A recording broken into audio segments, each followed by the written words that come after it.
What's up? Welcome to the Final Bell with Bo Bale.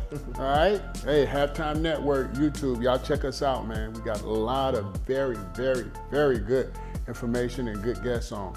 Hey, man, I got a special guest here today with me.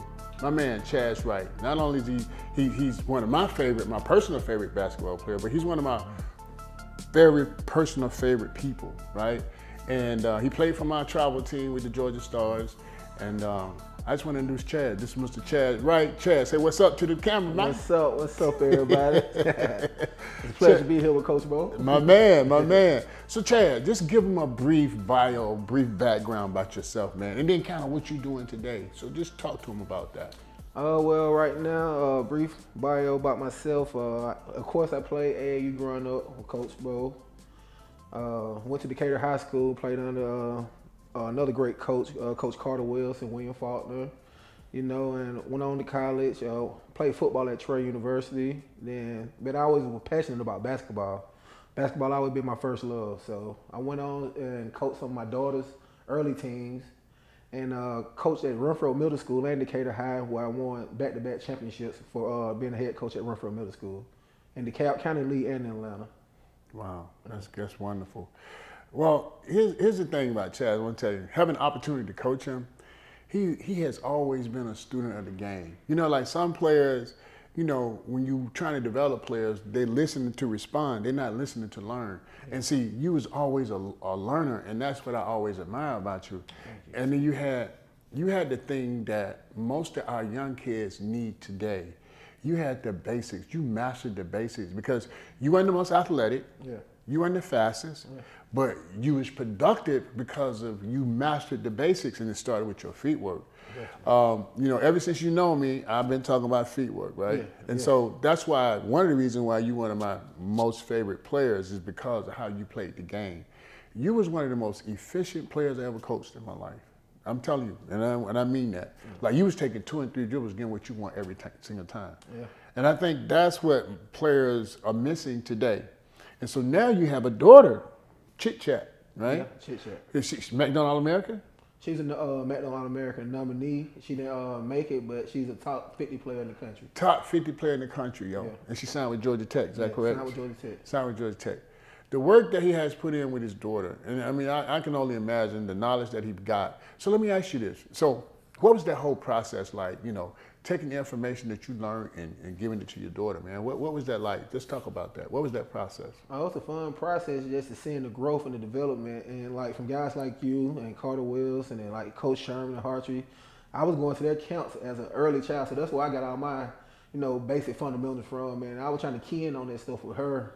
I was working on basic fundamentals like pound the right hand, pound the left hand, between the legs, the simple stuff first. And with her shot, holding her follow through, and the basic stuff, tucking her elbow, and that's what I tried to work on until she got, advanced into the other stuff. So I tried to hold in on that for her, and that's why her game is where it's at now. That's beautiful, and it's wonderful to hear you say that. Is because, as you can see, the internet is kind of throwing a wrench at everything, man. Because everybody look at the internet. And guys who are developing and training these kids, they're doing 100 million dribbles to make one move. Yeah. And so what you've done is you built that fundamental foundation, right? Yeah. And so what happened now is her personality is on top of that. Yeah. And that's how you should do it, right? Mm-hmm. And I commend you for that, because when I watch her play, it reminds me of you. Yeah. You know what I'm saying? I'm telling you, you play differently, but she's more quicker. But in terms of from a technical standpoint, because see, when I watch games, right, I'm not just watching the game. Mm-hmm. I got another eye right here. So just watching, okay, how did she get there with her feet? How many steps did she take? Yeah. How many dribbles did she take? So I'm watching the game in that form. So watching her, man, I can tell that you put a lot of work into it, and I think that's awesome. So let me ask you a question too.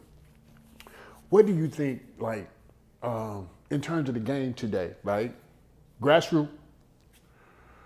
What do you think we can do better, and what are the pros and cons? What I'm saying, as coaches, as mentors, whoever is working with our kids, I want you to give them a nugget, what we can do better to make the game better, especially for our younger kids. Because if not, we're losing ground because now the European players, the international players are influxing here in America, and that's at every level. And so if we don't get and focus on the basics, then we're gonna miss a lot of opportunities. So I want to hear what you got to say. What is it that we can do? And I say we. I think we need to take the European model. Like, we're playing too many games. I think we need more practices, you know, and more fundamental work. You said a mouthful. I've been screaming this forever. Like, they do six practices to one game. Yeah. We backwards. We doing 6 games to 1 practice. Exactly. And so I think that's the separation. But I think when we practice, we got to practice with purpose, though. Yeah. See, a lot of guys, they just practicing just to practice. They go in the gym 3 or 4 hours, shoot. The first thing you do when you give them the ball, they go out to the 3-point line. Nah. You know, you start inside, work your way out. Mark and drill, then just going out, form shooting. Basic. So now let me ask you this. So what was your biggest challenge working, not just with your daughter, but with some other young players? What was your biggest challenge? I think kids these days think they know it all already. That's the biggest challenge. Speak. Then parents, you know, not letting you coach their kids. So, give me an example. Give me an example, Chad. Give me an example. Like on some of my teams, you have parents really thinking their kid is better than what they are, and you want to, you know, help them and get better, but they coming at you because their kid not playing. They're not in practice with you, seeing what their kids are doing. And, you know, everybody love their kids, so they're going to want to see them on the court. But, you know, you got to let your kids be coach. Yeah. I agree. And that's easy said than done, but I think all coaches, like I just had the conversation with 2 of the best coaches in the country, right? We talked about the same thing. Our parents have what we call unrealistic expectations. Definitely, that's what See what I'm saying? Unrealistic expectations. And it's okay you want for your kid, but then they don't, and then it's the lack of knowledge. They don't understand what goes into that development. Like for example, I don't call myself a trainer. Like, you train dogs, cats, chickens, and animals, you develop people. So it's a different approach, like how I work with y'all. Remember that when we was working? It wasn't just about basketball. You remember some of the things I used to have y'all doing? I want you to I remember one of the things, I still do this to this day. I make my kids, who I coach, used to, you the first coach did this. We used to lay on our back and put our feet in the air to get our blood flowing down to get us loose. I remember you the one gave us that. So when we played a whole bunch of games, right, what happens is we would let some of the subs go in. Like, we played 6 games. Like, some of the tournaments we played in was that really high level. And so you played games, like 6 games in one day. And so in order to preserve, you know, the top guys, we let some of the reserve guys go in, and I have the first 5 or the first 6 or 7 go behind the bench, get on the wall, and hold your legs up so you can get that new blood circulation going through it. It might sound cliche, but it has some sense to it. Y'all believe me, though, so that's all that matters. That's all that matters. Y'all believe me, right? So, but, you know, it was all part of trying to get you guys molded into understanding the importance of discipline, understanding the importance of teamwork. Because if you remember our motto, what was our motto? I don't remember the exact model, but I know you had us playing as a team. Yes. And I know, like, we had Lou and Sherrod and Mike. You know, those are the players, like the big time scorers. But you make everybody feel involved, and you know, you kept a family, family oriented. So and the thing is, you remember the thing we say, team first, me second, woo. Yeah, I did remember that. Team first, me second, woo. That was our motto. And so I was molding that in y'all brain. Like, okay. That's why with Lou, all those guys, y'all play. Man, we played with so many teams that was so much bigger than we was. They were so much faster than we was. They had more talent than we had, and we was always right there.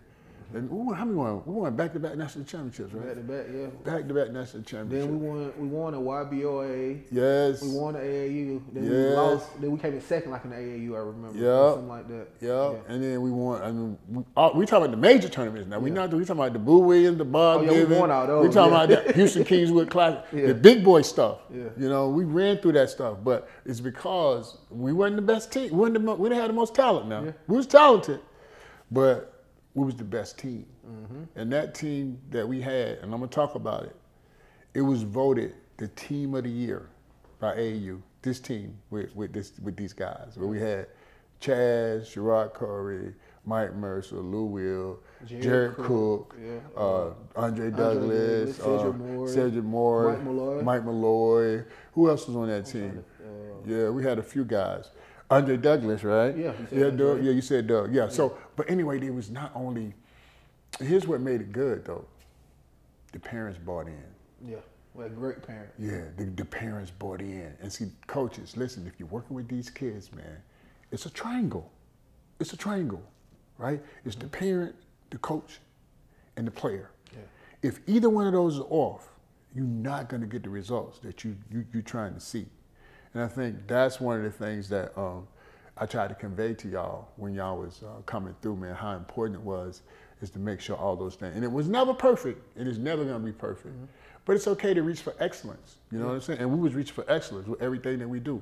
And then just talk about, you know, how concerned I was with how y'all looked, too. Oh, yeah, man. You had us in the freshest gear. You take us good haircuts. You kept us fed. We used to eat real good. This guy here. Eat real good. Well, we had all the new shoes, all the new warm-up, probably like 5-6 different jerseys. Like, we were doing that back in the day. But like, how they trying to do it now, we been did that. Yes. But everything we did had purpose, though. Yeah. We raised money, right? Unlike most people, they were selling peanut M&Ms. Yeah. I had them selling water at Sam's Club. So now what we teaching them? Character, value, responsibility, accountability. Yeah. Everything I did had purpose.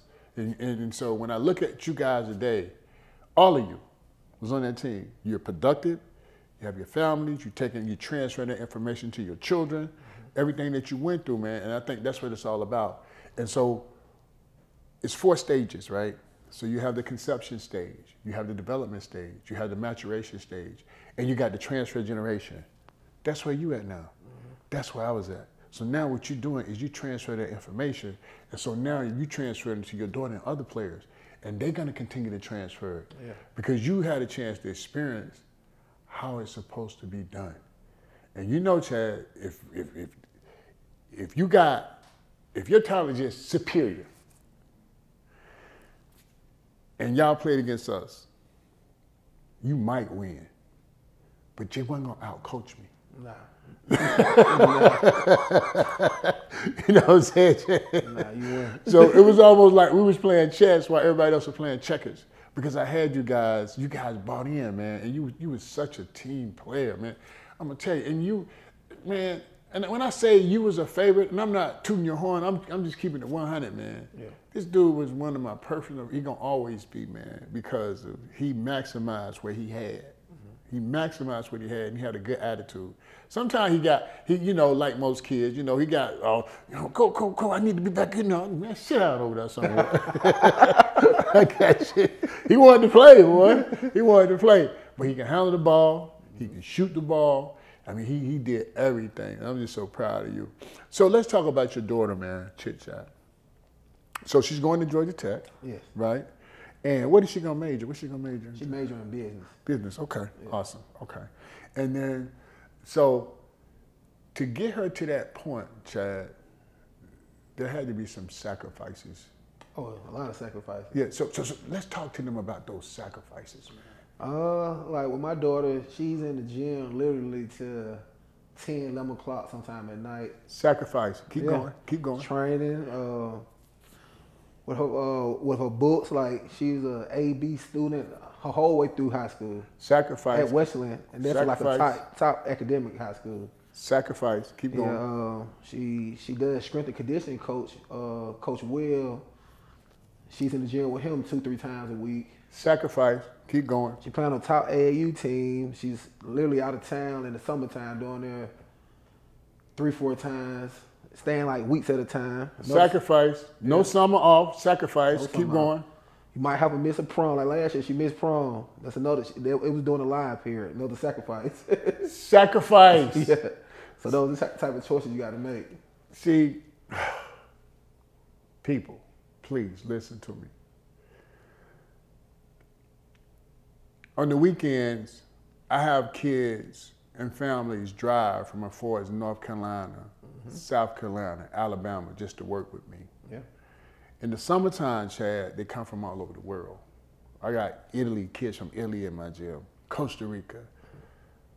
This summer we got a group coming from France, Australia in my gym, to Atlanta, all the way across the water. Yeah. You talk to some parents, they live in Gwinnett County. I can't make it there. I can't make it there. Well, I know it's certain situations, but we do it. We do what we want to do, right? Yeah. Listen to me. And then sometimes we say we can't afford it. Like that word, listen to it. We afford. Look, I'm the wrong person to say that to. Because my mother had 4 brothers. I had 4 brothers and 4 sisters in a 2-bedroom apartment. No father figures. We didn't miss a beat. So when you tell me that you got 1 child, I mean, listen, it takes what it takes. We have to do what's necessary. You gotta make the sacrifice. It's the sacrifice. It's what I'm trying to, you gotta make that sacrifice. There's no other way around it. Everybody think when nobody's gonna give you nothing. Ain't nothing gonna jump out the sky. And Coach, with the sacrifice, like I seen it, like you go, when they start young, you gonna have some kids go be here when they're young. Like my daughter, she started playing, she's in the 3rd grade, she started playing on the 5th grade team. All those girls who better than my daughter, but my daughter kept catching them. 1 by 1, catching them. But now my daughter's up here, not to talk about those kids, and they didn't get the training and they didn't stay focused like my daughter did. Like, it's a race. It's a marathon. Like, so you got to keep going. No matter if your kid young, they're not the best one at that time. You're trying to look for the finish line, though. Yeah. Well, the thing about it, though, Chad, that has a lot to do with what you put down, though, man. Yeah. You know, what you put down, them kids going to pick up. Yeah. Kind of like what we did. What I put down, y'all picked it up. But kids know when it's real and when it's not. Yeah. You know what I'm saying? Like if I want to know how good another kid is, I go ask another kid. Because they're going to tell you the truth. And sometimes they're truthful to a point like this, like they're going to tell you the truth. And so, but with you, man, you know, it's like, you know, watching how you move, you know, having your program, your tournaments. I remember you had me come over and coach one of your All-Star games. Yeah. One of your girls. I was delighted to be there to support you. And that's all part of that transfer generation, because you was one of my guys, and so now I'm coming back here and you doing what I'm doing. Yeah. See what I'm saying? And so it's not yours, just like it's not mine. This is a loan. You see what I'm saying? This is a loan. And it's a loan for you to go and invest it. And when you take that loan and you invest it, now you have to take the loan and invest it. And that's what you're doing. You're investing in the loan, because everything that we've been given is just a loan. Yeah. Life is a loan. We only here temporarily. So what are we going to do with the time that we're here? I chose to use basketball to reach lives. You're doing the same thing, similar. So it's bigger than basketball. Most people don't even understand that part of it, because here's what we know, right, Chad? It's a less than 0.0.1% of kids going to make it to the next level, even college, especially with the transfer portal. Yeah. You know what I'm saying? So you got to give them some type of life lessons in that whole process. And that's kind of what I was trying to do with you guys, and that's what you're doing with your daughters and the kids that's around you. Yeah, 'cause a lot of stuff what you gave us, I'm giving to her and giving to other kids I coach. Yeah, and that's what it's all about, Chad. That's what it's all about. And that's how you get your blessings, man. See, a lot of times when you give somebody something, right, they put it in their hand, they close it. See, can't nothing come in, can't nothing go out. But when you stay open, the universe and God mess with you. You don't have to worry about nothing. Like I was telling you, Chad, man, I'm going to tell you, man. You know how I found y'all? Found that team? You know how I got to your team? Greg Lockett. Greg Lockett. I had just left the Celtics, you know. I had coached, you know, my nephew, them, Swain, them. I had them. And because I was in Europe. And they told me he needed a team, so I came over here and started coaching them. But anyway, after I got through with them, we lost 4 games in 4 years. We talking about buoy at the highest level. The top. Yeah, and we was just, you know, same thing I did with you guys. So I left, and the guy, I say, after I get through with these guys, I'm done. So everybody got good schools, UConn, you know, Alabama, Massachusetts, Tulane. All the kids got good schools out of this situation. So I didn't have a chance to enjoy my retirement. I just got through playing. Even though I was an investor, I was buying houses and doing all kinds of stuff. but I still was developing and training kids, working with kids. And so he came to me, Greg Locke, he said, man, look, I got this group, man, I need you to come see. So man, just come and see. I might want to go. I said, man, no, man, I promised my wife, bro. Like, if I get through this, man, I'm out of this. I'm not doing this no more, man. It's a lot going into this. So I went. So I walk up into practice, had you, had Lou Will, had Sherrod Curry, had Jared Cook. Yeah. So I went one time, I said, word. I said, these kids got a little potential. I think I can help them. I really do. She said, all right, baby, go do it. So when I got the okay from her, it was over. So that's when I came, that's how I got to you guys. And it was like almost like a marriage made in heaven. You know what I mean? It's like, when you pray for it, you have to believe for it. See, a lot of people do it backwards. They'll pray for it, but they don't believe for it. And then sometimes you gotta listen. Remember when I said earlier, you gotta listen to learn. But if you got faith, man, you gotta listen. Listen. There's messages all over the place. When you have a servant heart, you're gonna have that guidance. And so I listened. And, I ended up being with you guys and we working together, and now all of you guys, if you look at all the guys that was on that team, they're successful, most of them, doing some positive stuff. So I said all of that to say this. Parents, coaches, mentors, whoever you are, we're losing a lot of our kids in these streets, man. They're going down the wrong roads. Okay.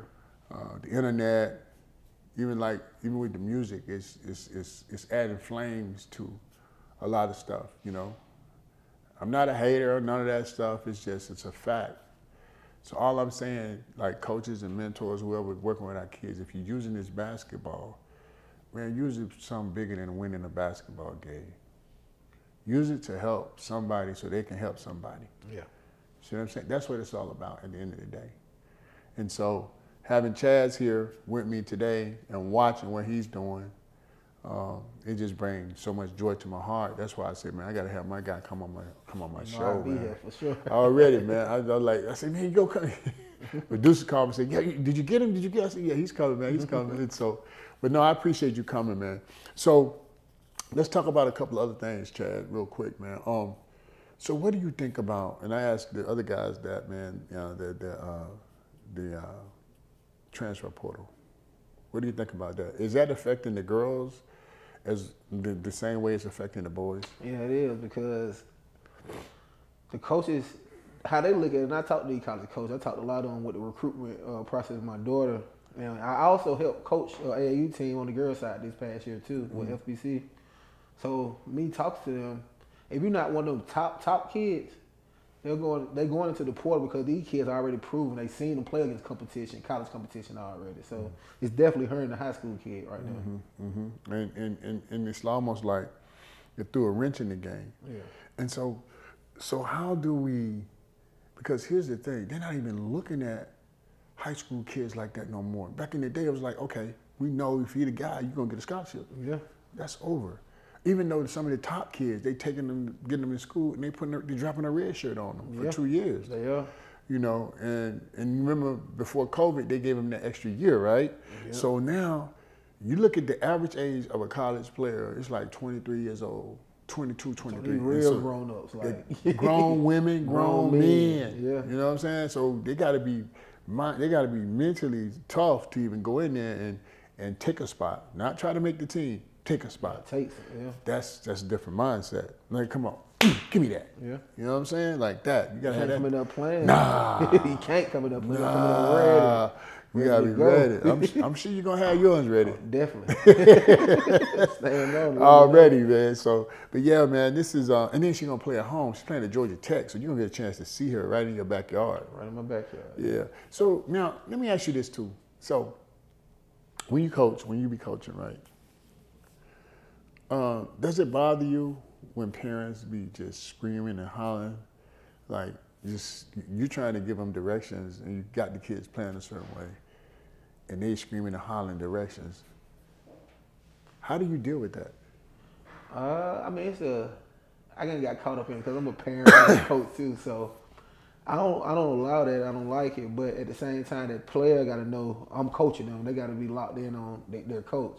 But on the parent side though, like I ain't gonna say yelled, but now I'm going through this thing with my daughter. Well, for about the last year or so, I usually just sit up the top of. If you see me at a game, I'm usually far away from my daughter and just let her rock out because I feel like they play better when you just don't say anything to them. That's real. That's real. I had to learn that as a parent. I had to learn that as a parent. Hey, can you do me a favor? Yeah. Can you say that again? Yeah, I had to learn that as a parent. Like, so some parents just don't bother your kids out. Just let them play. Then after the game, talk to them and work, work with them like that. Because I had to go through the same thing. So you want the best for your kids. So it's coming from a loving place, but you just gotta leave them alone while they playing. Leave them alone when they playing, but also be careful with that conversation in the car on the way home too. Yeah. That is so critical because after a game, just say if they played a bad game, you got to be careful not to blame everything on somebody else. Yeah, definitely. So what it's teaching them is not to be accountable and responsible, because ain't nobody gonna give you nothing. Nothing at all. So that's the whole mindset. You know what I'm saying? So not to cut you off, Coach. I done got to the point now with my daughter with basketball. Like, I done got to the point now with my daughter with basketball where I really don't even talk about basketball games with her. I might wait a week later to talk about it, or I let her come to me with it.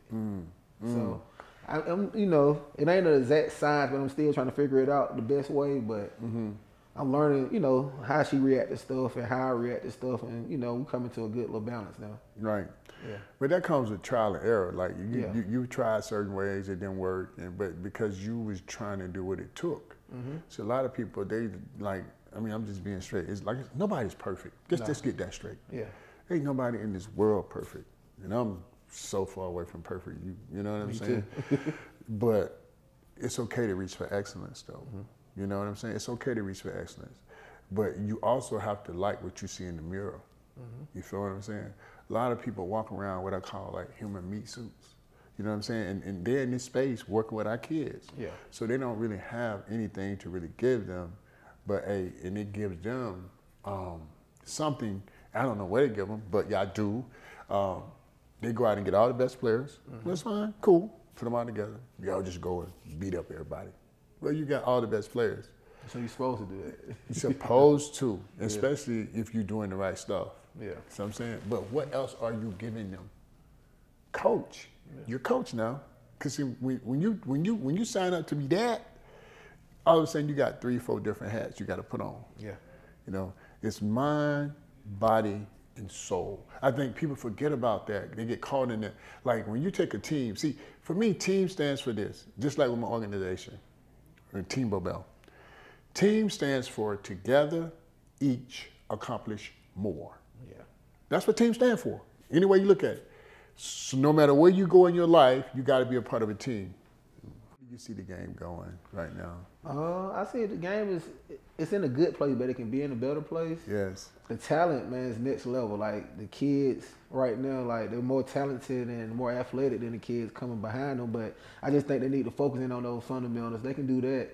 I mean, the game will go, like if you look at South Carolina versus LSU the other night, they had more viewers watching that game than the Miami Heat and somebody was playing. They were showing that. Like the game is in a good place, but like I say, we got to lock in on those fundamentals. We got to lock in, quit watching television, just lock in and stand in the gym. Yes, absolutely, absolutely. You touched something right there. The game is in a better place. It's in a good place because the kids are so much more talented and more skilled. But a lot of them, Chad, they don't know how to play. They can play. They can't play like they don't know how to play. It's like a horse. If you don't teach them how to run itself to death. So they don't know how to play. And so that's our job, is to teach them how to play. Because if not, those European players are coming here and they snatching opportunities. They are. If you look at the top 5 or 10 players in the NBA, they're from the international players. And I was just saying to Coach them a few minutes ago, if you put together an international team versus an American team, I don't know who'll win. Yeah, it's a toss-up. It ain't never been that way. Ain't never been that way, Chad. Never been that way. So they're not necessarily caught up. I think we're going backwards. It's because we've gotten bored with the basics. We've gotten bored with the basics. Listen, never get bored with the basics, because that's the foundation of everything that you do. It's the basics. Because when you make mistakes, you got something to go back to. Yeah. You have a foundation. Man, I've seen you got top kids on, whether it's the girls side or boys side, going to top school who can't even do a left hand layup. Like, who can't put the ball in their hand more than 2-3 dribbles with their left hand. Yes. And these kids are getting recruited by big time schools on high level teams. Yes. Like, no way that could should be happening. So. Yes. So yeah, but I'm excited, man. I'm just excited. I'm excited for you. I'm excited for all the guys that came through me, man, and watching how they moving out here with these kids and building their programs.